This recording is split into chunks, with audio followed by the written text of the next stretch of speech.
Ladies and gentlemen, welcome back to Divided Nations. I appreciate y'all tuning in.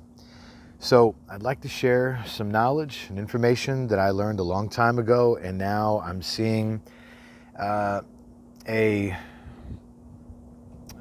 event that had happened yesterday. So you'll see, if you check on my channel, the two videos that I just posted this afternoon,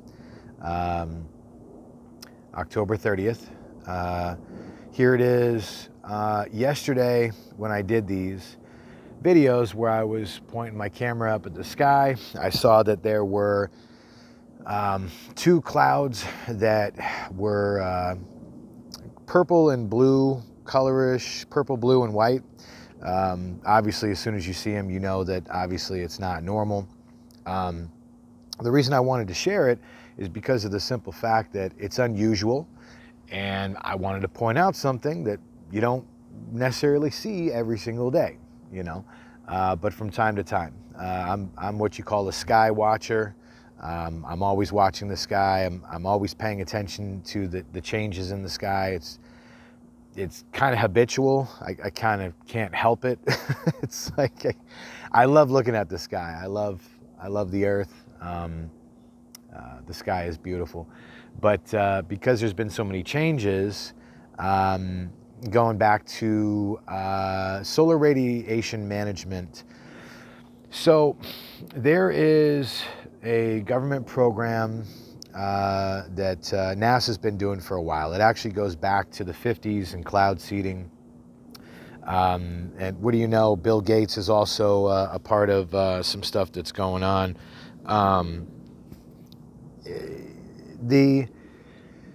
Where do I start? Okay, all right.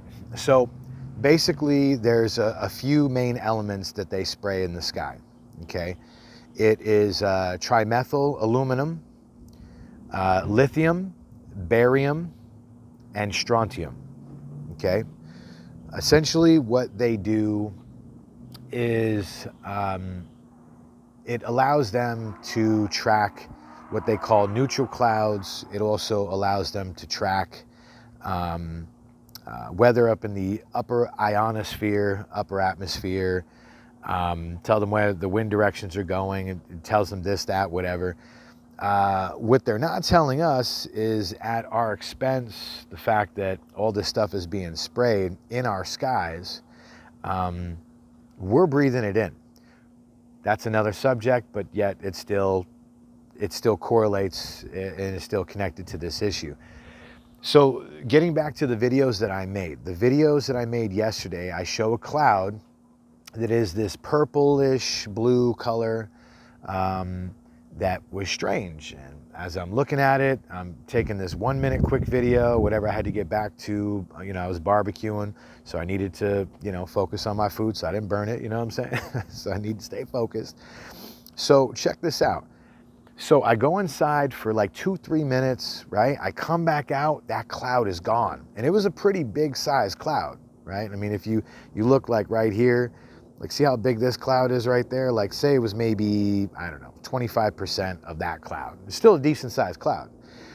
Long story short, when I walk outside, I see that cloud is gone. I'm like, what the hell? So I activate my camera, I start shooting up in the sky, up what's left of this little cloud. So there was like a bigger cloud, and then there was like a little cloud right below it. So that little cloud was still there. So as I'm taking video of it, you can literally see it dissipating and literally disappear within the first like couple minutes of me taking that video, okay? So why am I making this video? The reason I'm making this video is because when I wake up this morning and I'm checking the headlines, I find out that there was an earthquake in Greece, 7.0 magnitude, tsunami, a lot of damage. My heart goes out to everybody in Greece. You know, I got La Familia out there. So, man, my prayers are with you. A lot going on right now. With everything going on, this is the last thing that, you know, anybody needs to deal with. So, just getting to the point of this video is essentially to make a long story short, or shorter. What I realized years back when I used to follow the Soho satellites. Soho satellites are satellites that monitor the sun 24 hours a day, 365 days a year, okay? So essentially, these, what are called CMEs, coronal mass ejections. It's a massive plasma blast, like the, you know, equivalent of many tens of thousands or millions of nuclear bombs going off at the same time. So sometimes, depending on what side of the sun those CMEs shoot out at, and depending on where the Earth is in rotation, okay, those CMEs sometimes hit the Earth. And what I've noticed in 15 years of research and seeing the patterns, I really noticed this probably within the first year or two of starting to understand the implications of what CMEs do. And I realized a absolute direct connection and correlation to CMEs from the sun and earthquakes here on Earth. And what's really amazing is I checked NASA's website.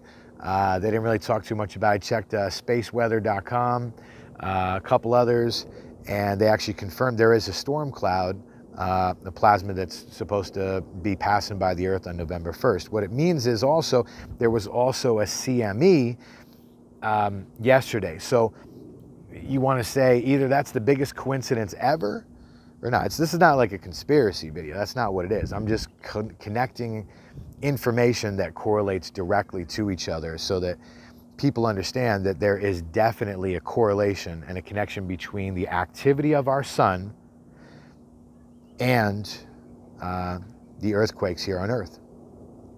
Very, very, very interesting. And what's so ironic is here I was taking that video of that cloud dissipating. I think what that was a plasma blast that was hitting the Earth of neutrinos and so that's why I was watching that cloud. At first I was like, oh, maybe it has something to do with HARP. You know, HARP system, it's a weather modification system, high aurora research, blah, blah, blah project. I forgot. I always keep forgetting what it's abbreviated for. And HARP has been in action for like, you know, in Alaska for like 20 years over there. There's actually, from what I found out researching years back, is I think there's actually 10 different HARP systems. I'm sure Russia, China's got one, India's got one, Canada's got one. I think Brazil has one.